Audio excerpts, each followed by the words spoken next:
Welcome to the video, guys. We've got a quick one here on Brexit. It seems despite the government being exceptionally weak on most things over the past few months, they might actually be sticking to their guns on Brexit, which is something I have pointed out before and of course is a good thing. It's a shame they don't do it with the 100 other things they have been exceptionally weak on. You know, the South Coast invasion, virtue signalling nonsense and the rest of it. Well, like I said, Boris and his team are sticking to the Brexit red lines if this Mail Online article is to be believed, stating they will not agree to EU alignment, which is great news, but you all know I think Boris Johnson should rip up the withdrawal agreement using international law and the EU's actions since Brexit to legally do it, but for now we will take what we can get from this weak-ass government. But the Mail Online article headlines, UK vows not to agree to alignment on EU rules as negotiating team gears up to resume Brexit talks tomorrow, which is actually today. The UK has vowed not to agree any alignment on EU rules as Brexit talks resume in Brussels tomorrow.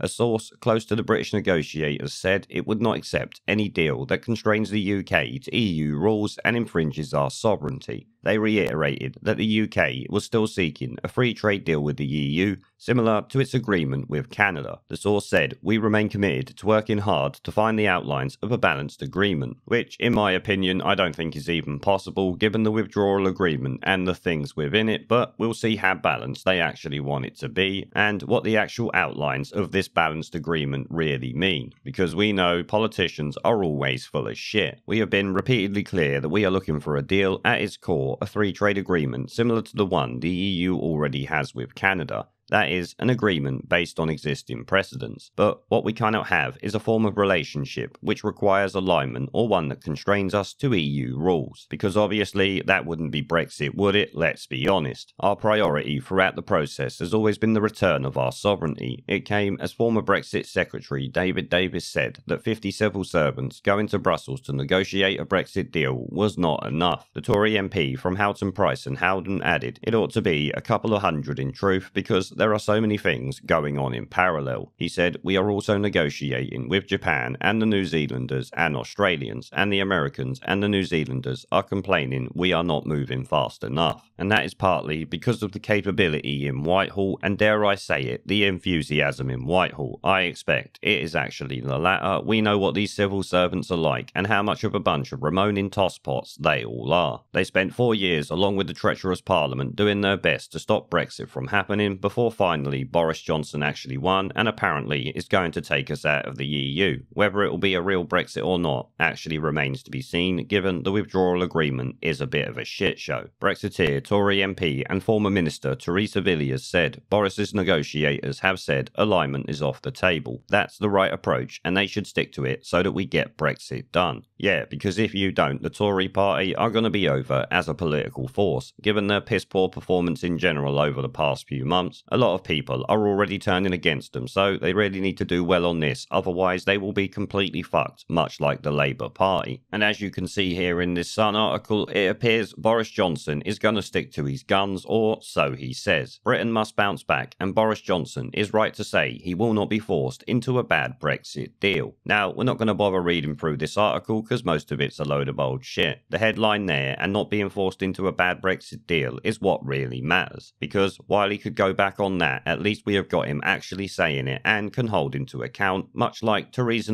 May, who you might remember ran around saying that no deal is better than a bad deal, but when it actually came to it, she put her tail between her legs and backed down like a complete and utter pussy. Hopefully, Boris Johnson doesn't do the same. And if the article we just had a brief look at is anything to go by, hopefully he is going to stick to his guns on that at least, despite the fact he has been piss poor and completely weak on absolutely everything else, unless you guys can think of anything else decent that he's actually done. But on that note, guys, I will end the video there. Remember, the daily live stream has moved over to Twitch, so if you want to join me over there to chat in real time, the link will be down in the video description, along with the channel's other social media links if you want to support me on other platforms. There is a pattern consistent throughout history of oppressed people turning on the oppressors, slaves against their owners, the peasantry against the feudal barons, colonies, Mr. Verhofstadt, against their empires. And that is why Britain is leaving. And it doesn't matter which language you use, we are going and we are glad to be going.